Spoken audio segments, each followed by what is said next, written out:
Navidad, malas noticias para gente buena y buenas noticias para gente mala. Para comenzar, ¿no? Dale, por favor, al siguiente. Tenemos un título, desde luego, que nos provoca preguntas. ¿Cómo así, no? Vamos a darle al siguiente.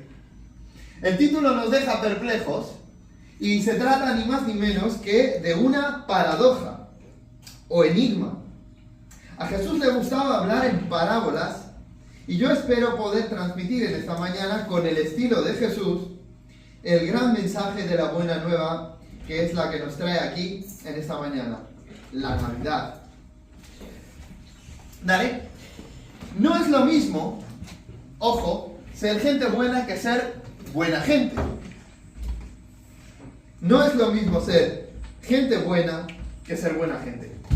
Para todos los que sois hispanoparlantes, sabéis que ser buena gente es ser una persona amable, ¿sí? Una buena persona, una persona simpática, una persona que no es maliciosa, etcétera, etcétera, ¿no? Buena gente, eres buena gente. Pero es lo mismo ser buena gente que ser gente buena,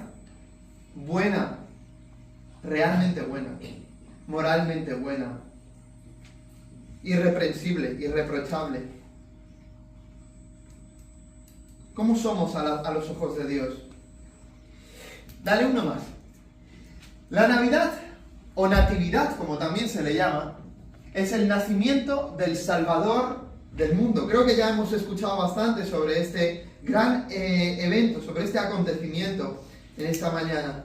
¿Qué es la Navidad? Es el nacimiento del Salvador del mundo. Un nacimiento que había sido predicho cientos y hasta miles de años de antelación. Dale una más. Entonces, ¿cuál es el significado de esta paradoja? Bueno, la Navidad trae malas noticias para quienes creen que son buenos, pero trae esperanza y salvación a quienes se dan cuenta y reconocen su necesidad de Dios. Al hablar de la bondad, ¿no? Eso de ser gente buena, muchas personas piensan en sus propias buenas acciones.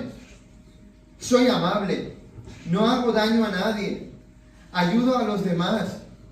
Pero desde la perspectiva de Dios, la verdadera bondad no se mide por estándares humanos, sino por su ley perfecta, sus mandamientos. La Navidad es un recordatorio para nosotros de una verdad profunda. A saber, trae malas noticias para quienes confían en su propia bondad, pero ofrece esperanza y salvación a quienes reconocen su necesidad de Dios. ¿Vale? ¿Y cuál es el propósito de lo que estamos exponiendo en esta mañana? Comprender la relevancia de primer orden de esta paradoja para nuestra vida actual y nuestra eternidad. Dale una más. Vamos a ver este texto. Esta sección se titula Malas noticias para gente buena. Vamos a ver lo que nos dice. Una más. Entonces, fijaos. Entonces Jesús dijo: yo he venido a este mundo. El trasfondo de este pasaje es que Jesús en Juan capítulo 9 acababa de curar a una persona ciega de nacimiento, ¿vale? Una persona totalmente ciega y que era bastante mayor, había recibido este milagro. Incluso las autoridades religiosas judías le habían estado interrogando a ver qué te ha hecho este, y cómo eras, y cómo estás. Y él dijo: yo solo sé una cosa, que antes yo era ciego y ahora veo. No sé quién es este que me ha curado, solo sé que era ciego y ahora veo. Y en ese contexto inquisitivo de las autoridades religiosas hacia Jesús, hacia su persona, donde decían que él era pecador y se inventaban cosas acerca de él sin ni siquiera saber su vida, bueno, pues es en ese contexto de acusación y de mal rollo, por decirlo de algún modo, de parte de los judíos y sus autoridades hacia Jesús, que se da esta situación después de haber curado al ciego de nacimiento. Vamos a ver lo que dice. Yo he venido a este mundo, dijo Jesús, para juzgarlo, o para juicio, para que los ciegos vean y los que ven se queden ciegos. Malas noticias para gente buena. ¿De qué está hablando Jesús? He venido a este mundo para juzgarlo, para que los ciegos vean y los que ven se queden ciegos. Toma ya, ¿no? Algunos fariseos, es decir, las autoridades judías, parte de las autoridades judías, que estaban con él, al oírlo hablar así, le preguntaron, ¿qué? ¿Acaso también nosotros somos ciegos? Es lo que estaba sugiriendo, ¿no? Jesús les responde, si fuerais ciegos, no seríais culpables de pecado. Pero como afirmáis ver, vuestro pecado permanece. ¿Cuál es el problema? Ahí hay un juego entre el tema de la ceguera física y la ceguera espiritual. Tú puedes ser ciego físicamente, pero ver espiritualmente quién es Jesús. O puedes ver y ser un estudioso y un erudito, un sabio, pero menospreciar a la sabiduría que es Dios hecho hombre, Jesús. Entonces, y cuando tú menosprecias a Jesús, estás menospreciando el principio de la sabiduría. Él es la sabiduría, hecha humana. Si fuerais ciegos, es decir, si reconoces que eres ciego, que no ves, que necesitas de Dios, no serías culpable de pecado. ¿Por qué? Pues porque se te perdonaría, ¿no? Pero como afirmáis ver, si yo sé quién es este Jesús, es un pecador, ¿no? O yo sé quién es, eres un maestro de moral, o yo sé que eres un profeta, yo sé quién eres, como yo veo, yo sé quién es Jesús, y yo sé quién soy yo. Bueno, pues como dice, como afirmáis ver, vuestro pecado permanece. Así que tú puedes ser una persona buena, socialmente reconocida como tal, o buena a tus propios ojos, pero no obstante, Dios te ve como una persona ciega si todavía no reconoces tu miseria y tu necesidad de Dios. Malas noticias para gente buena. Dale otro más, por favor. Jesús dijo que vino ¿para qué? Para que los ciegos vean y los que ven se queden ciegos. Vamos a ver, una más. ¿Cuál es la aplicación de este pasaje? Los buenos, entre comillas, los fariseos, no reconocen su ceguera espiritual y por ello permanecen en su pecado. Por eso permanecen en su pecado. Muchos hoy confían en sus propias buenas acciones para justificarse ante Dios. No soy tan malo, no robo, no hago daño a nadie. Pero la ley de Dios es clara. Si hemos mentido, ¿y quién no? Si hemos codiciado alguna cosa de alguien, ¿has sentido envidia alguna vez? Si hemos amado alguna cosa en esta vida por encima de Dios, más que a Dios, somos culpables de haber roto la ley de Dios y por lo tanto nos quedamos cortos frente al estándar de lo que es bondad para Dios. Vamos a ver una ilustración de ello. ¿Vale? Un peligro que debemos evitar, según el profeta Isaías, de quien ya hemos leído algo hoy, ¿no? En el capítulo 64, versículo 6, es confiar en la propia bondad. Es peligroso, dada nuestra condición pecaminosa. Veamos a continuación. ¿Vale? Bien. Dice, tú recibes, está hablando el pueblo de Israel, como si el pueblo de Israel estuviese hablando en oración a Dios, ¿no? Tú recibes a quienes hacen el bien con gusto, a quienes siguen caminos de justicia, pero has estado muy enojado con nosotros porque no somos justos, pecamos constantemente. ¿Cómo es posible que personas como nosotros se salven? Estamos todos infectados por el pecado y somos impuros.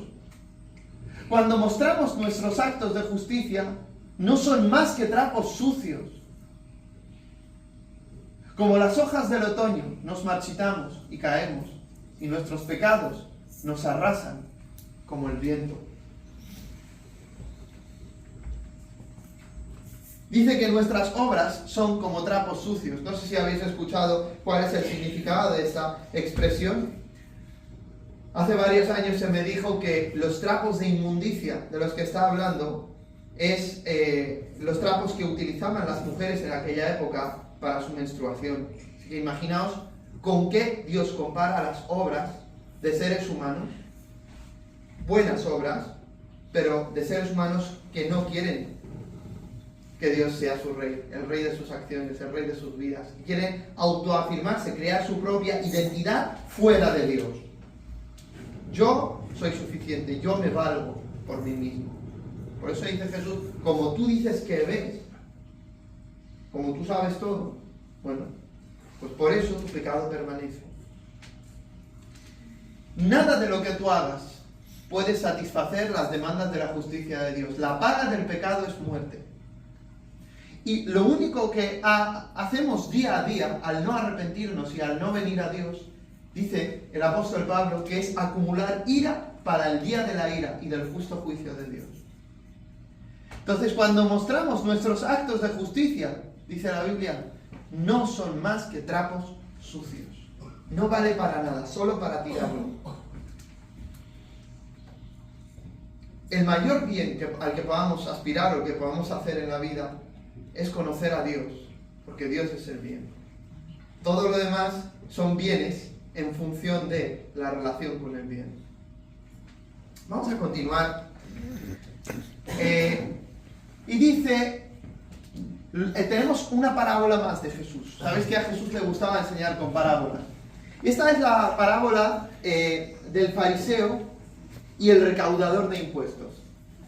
A unos que alardeaban, fijaos, y a unos que alardeaban de su propia rectitud y despreciaban a todos los demás, Jesús les contó esta parábola.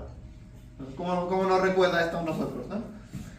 En cierta ocasión, dos hombres fueron al templo a orar. Uno de ellos era un fariseo y el otro un recaudador de impuestos. Sabéis que los recaudadores de impuestos tenían muy mala fama entonces, porque recogían dinero de su propio pueblo y encima cogían más de lo que debían. Servían a los romanos que los habían conquistado. Eran como lo peor de la sociedad, junto con las prostitutas. Y dice, era un fariseo y el fariseo era la persona más santurrona que había, la persona más religiosa que había. Y el otro un recaudador de impuestos. Dice el versículo 11, el fariseo plantado en primera fila oraba en su interior de esta manera. Y fijaos, dice oraba en su interior, esta traducción, literalmente el texto dice que se oraba a sí mismo. ¿Qué nos enseña esto? Cuando oramos con orgullo es como si no estuviéramos orando a Dios. Estamos orándonos a nosotros mismos, estamos hablando con nosotros mismos. Se decía a sí mismo. Oraba en su interior de esta manera. Oh Dios, te doy gracias porque yo no soy como los demás. Qué manera de orar, ¿no? Ladrones, malvados y adúlteros. Tampoco soy como ese recaudador de impuestos que está ahí. ¿Sigue? Ayuno 2 veces por semana y pago al templo la 10ª parte de todas mis ganancias. O sea, le contaba a Dios lo bueno que era, ¿no? En cambio, el recaudador de impuestos, que se mantenía a distancia, ni siquiera se atrevía a levantar la vista del suelo, sino que se golpeaba el pecho y decía, oh Dios, ten compasión de mí, que soy pecador. Os digo que este recaudador de impuestos volvió a casa con sus pecados perdonados. El fariseo, en cambio, no. Porque Dios humillará a quien se ensalce a sí mismo, pero ensalzará a quien se humille a sí mismo. Seguimos. La conclusión de esta parábola, ¿cuál es entonces? El fariseo, que se consideraba bueno, la mejor gente de la sociedad, los más santurrones, los más religiosos, no fue justificado. Su ceguera espiritual refleja las malas noticias. Quienes confían en su propia bondad no pueden recibir la gracia de Dios. Creen que ya lo tienen todo. La gracia de Dios es la bondad inmerecida para personas que reconocen su miseria y su necesidad. Seguimos. Y ahora llegamos a la segunda parte de este mensaje, buenas noticias para gente mala. Lucas 19:10, Jesús dice, porque el Hijo del Hombre, habla de sí mismo, porque el Hijo del Hombre vino a buscar y a salvar lo que se había perdido. Esa es su misión. Jesús vino a buscar y a salvar lo que estaba perdido. Esto incluye, ojo, a aquellos que reconocen su pecado y se arrepienten de haber vivido a su manera. Como el recaudador de impuestos de la parábola, los malos que claman por misericordia encuentran en Jesús un Salvador. Qué buena noticia en Navidad, ¿no? La Navidad no es solo celebrar un nacimiento, sino es reconocer que Cristo vino para rescatarnos de nuestros pecados y de sus consecuencias eternas. Necesitas ver y reconocer que estás perdido. ¿Para qué? Para poder ser encontrado por Jesús. O sea, que hasta que no reconocemos que estamos perdidos, no logramos ser encontrados por Jesús. Es el pastor que te está buscando, pero hasta que no reconozcas que estás perdido, no va a poder encontrarte. Porque tú no quieres dejarte encontrar. ¿Seguimos? Y aquí venimos a la siguiente historia, Lucas 5:30 al 32. Dice, los fariseos y sus maestros de la ley se pusieron a murmurar y preguntaron a los discípulos de Jesús, ¿cómo es que vosotros os juntáis a comer y beber con recaudadores de impuestos y gente de mala reputación? O sea, la pregunta a los discípulos de Jesús, pero ¿no estáis siguiendo a un maestro que es un hombre santo y tal? Bueno, ¿cómo os juntáis con esta escoria de la sociedad? Bueno, Jesús les contestó, no necesitan médico los que están sanos, sino los que están enfermos. Explicación, un enfermo no busca al médico si cree que está sano, evidentemente. ¿Qué pasa? ¿Que estás pidiendo cita al médico cuando estás bien? No, estás pidiendo cita al médico cuando ves que estás mal. Y no es hasta que te das cuenta de la gravedad de tu situación que reconoces la urgencia de ir al médico y de una medicina. La medicina cobra su valor cuando te das cuenta de que estás mal. Hasta entonces no te importa mucho. Un enfermo no busca al médico si cree que está sano. De la misma manera, aquellos que se consideran buenos no ven su necesidad de Jesús, pero los enfermos espirituales, quienes reconocen su pecado, encuentran esperanza en Jesús. Siguiente. Dice Jesús, como conclusión, atrás. Ahí. Yo no he venido a llamar a los buenos, sino a los pecadores, para que se arrepientan. Mira, no necesitan médicos los que están sanos, sino los que están enfermos. Yo no he venido a llamar a los buenos, a los justos, a los que se creen justos, sino a los pecadores, para que se conviertan, para que se vuelvan a Dios vivo. Seguimos. Y dice, ahora la tercera parte del mensaje es la Navidad. Jesús salva del pecado, que es de lo que venimos a hablar hoy, ¿verdad? Mateo 1:19 al 21 dice, José, su prometido, el prometido de María, era un hombre justo y no quiso avergonzarla en público.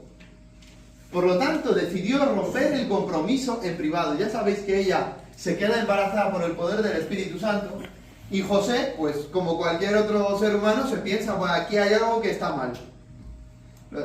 ¿Vale? Entonces, esa historia de que ha sido un milagro no le cuadraba del todo, como a muchos de nosotros nos cuadraría. Y él quería dejarla secretamente, para no avergonzarla en público.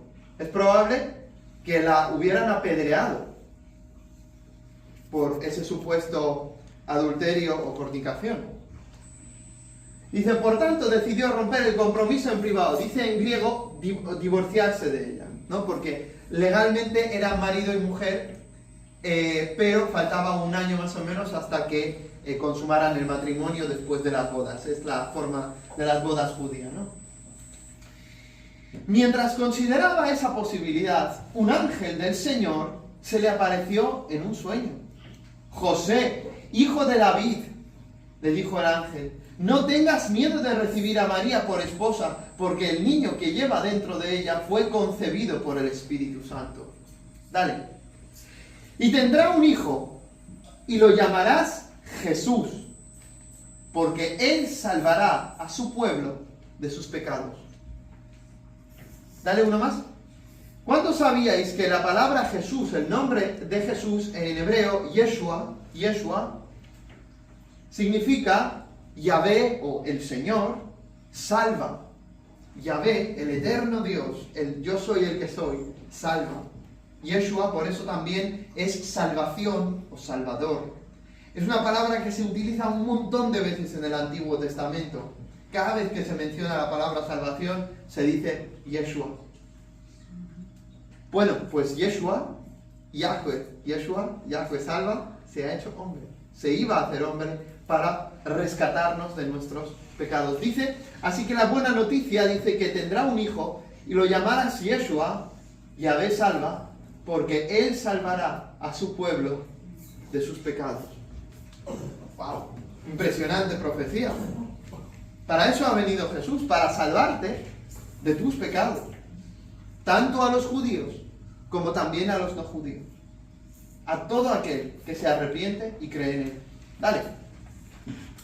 Y dice, en Lucas 1, 26 al 38, ahora, aquí tenemos el pasaje donde el ángel habla con María. Dice, al sexto mes el ángel Gabriel fue enviado por Dios a Nazaret, un pueblo de Galilea, a visitar a una joven virgen llamada María, o Miriam en hebreo, que estaba prometida en matrimonio a José, un varón descendiente del rey David. El ángel entró en el lugar donde estaba María y dijo, alégrate, favorecida de Dios, el Señor está contigo. María se quedó perpleja al oír estas palabras, preguntándose qué significaba aquel saludo. Pero el ángel le dijo, no tengas miedo, María, pues Dios te ha concedido su gracia. Acordaos, gracia, bondad inmerecida. Dios te ha concedido su gracia. Vas a quedar embarazada y darás a luz un hijo, al cual pondrás por nombre Jesús, Yeshua. Un hijo que será grande, será hijo del Altísimo. Dios, el Señor, le entregará el trono de su antepasado David. Reinará eternamente sobre la casa de Jacob, es decir, el pueblo de Israel. Y su reinado no tendrá fin. ¡Wow! Su reinado no tendrá fin. Venía para establecer el reino de Dios, que comenzaba a través de su persona, a través de sus discípulos, a través de la iglesia como señal del reino de Dios en la tierra, y cuando venga por segunda vez, el reino de Dios será perfectamente presente en la tierra. Será consumado, será completo, y vendrá el gobierno de Dios a la tierra a través del Mesías, que es Jesús. Reinará eternamente sobre la casa de Jacob, y su reino, su reinado, no tendrá fin. Seguimos. María replicó al ángel, yo no tengo relaciones conyugales con nadie. ¿Cómo pues podrá sucederme esto? Dice textualmente, soy virgen. El ángel le contestó, el Espíritu Santo vendrá sobre ti y el poder del Altísimo, del Dios Altísimo, te envolverá. Por eso el niño que ha de nacer será santo, será hijo de Dios. Mira, si no, a Elizabeth, tu parienta, también ella ya está de 6 meses, porque para Dios no hay nada imposible. Elizabeth era su parienta, tenía muchos años y era estéril. Y milagrosamente también se quedó embarazada a través de su marido, ahí sí. María dijo, dale, yo soy la esclava del Señor, que Él haga conmigo como dices. Entonces el ángel la dejó y se fue. ¿Seguimos? Y resumamos entonces esto. el ángel le dice a José que Jesús salvará a su pueblo de sus pecados. Y el ángel le dice a María que Jesús será el Hijo del Altísimo y reinará eternamente. Aplicación a nuestra vida. La Navidad no trata de tradiciones o regalos, sino de un Salvador que vino para cumplir un propósito eterno, nuestra redención, pagar el rescate por nosotros. La Navidad es un recordatorio de que los seres humanos no podemos salvarnos a nosotros mismos por nuestras buenas obras. Como dice la carta a los Efesios 2, 8 al 9, porque por gracia, bondad inmerecida, sois salvos por medio de la fe, no por obras, para que nadie se gloríe. Jesús es el regalo inmerecido de Dios para la humanidad, para ti y para mí. ¿Dale? La Navidad, la cruz y yo. Cuarta y última parte de lo que estaremos viendo. La historia de Navidad no termina en el pesebre, amigos, sino en la cruz. Jesús nació para morir por nuestros pecados y resucitar, garantizando el perdón y la vida eterna a quienes creen en Él. Jesús nació para rescatarte a ti, para pagar con el valor de su vida, de valor infinito, incalculable, tu deuda infinita con Dios, a causa del pecado. Esta es la mejor noticia que puedas escuchar esta Navidad. Dios ha venido a pagar una deuda, una multa que tú tenías acumulada con Él y que solo Él podía pagar, pero solo el ser humano tenía que pagarla. Por lo tanto, era necesario que Dios se hiciera humano para pagar los pecados de todos nosotros y darte una oportunidad. Entonces, mi pregunta para ti en esta mañana, pregunta de reflexión, es la siguiente. ¿Eres como el fariseo, confiando en tu propia bondad? ¿Yo me valgo porque yo lo valgo? ¿O como el recaudador de impuestos, reconociendo su necesidad de la misericordia de un Dios santo y justo? Ahora, Dios te invita a responder en esta mañana. Responde. Acepta el regalo de la gracia que Jesús ofrece. La Navidad es el recordatorio de que Jesús vino para salvarte. Acepta el regalo de la gracia que Jesús te ofrece. Siguiente. La Navidad trae, en definitiva, malas noticias. Ahora estamos resumiendo. Malas noticias para quienes se creen buenos, pero trae buenas noticias de esperanza y salvación para los que se dan cuenta y reconocen su necesidad de Dios y de su perdón. Por lo tanto, Jesús vino a traer malas noticias para los que confían en su bondad propia y buenas noticias para los que reconocen su pecado y vienen a Jesucristo como en arrepentimiento y fe. El arrepentimiento quiere decir que tienes que decidir hoy dejar de gobernar tu vida a tu manera. Que tú reconoces como si fuera un conductor que has estado usurpando el asiento del conductor y le dices: Jesús, te he tenido toda la vida en el asiento de atrás. Jesús, siéntate por favor en el asiento del conductor. Me voy de aquí, me siento atrás. Dirige mi vida, el coche es tuyo, mi vida es tuya, llévame a donde tú quieras. Eso es el arrepentimiento. Reconocer que lo has hecho mal y que has estado ocupando el trono en la dirección de tu vida, el trono que le pertenece a Dios. ¿Y qué es la fe? La fe es depositar tu confianza, así como una persona confía en un paracaídas cuando se tira del avión, no confía en su propia capacidad de salvarse, ¿no? Meneando los brazos, ¿no? Sino confía, pones toda su confianza ¿en qué? En el paracaídas. De la misma forma, en lugar de confiar en ti mismo, en ti misma, transfiere la confianza a Jesús, que gracias a su muerte y resurrección te puede rescatar, si hoy vienes a Él. Y mi respuesta entonces para ti es: ¿qué responderás hoy? ¿Qué responderás hoy? La invitación de Dios está lanzada. Deja de confiar en tu propia bondad y corre en arrepentimiento y fe hacia Jesús, quien vino, en sus propias palabras, para buscar y salvar lo que se había perdido.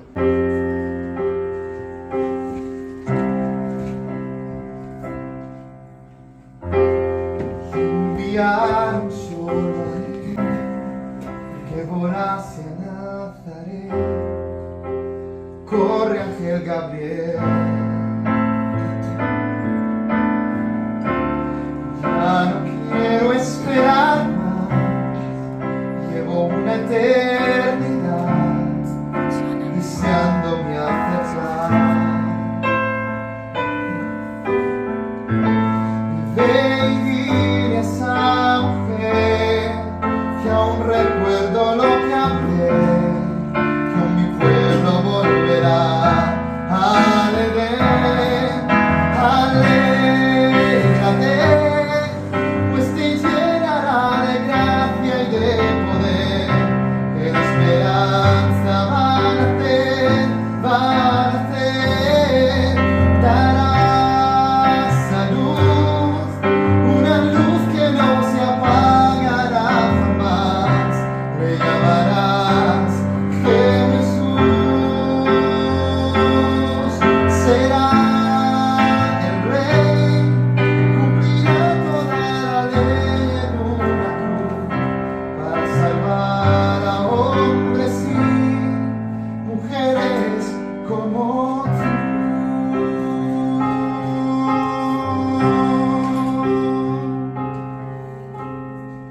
El cielo fue a ver a Emmanuel, pues con las prisas ya se fue. Se dejó hasta la corona y la luz de su piel.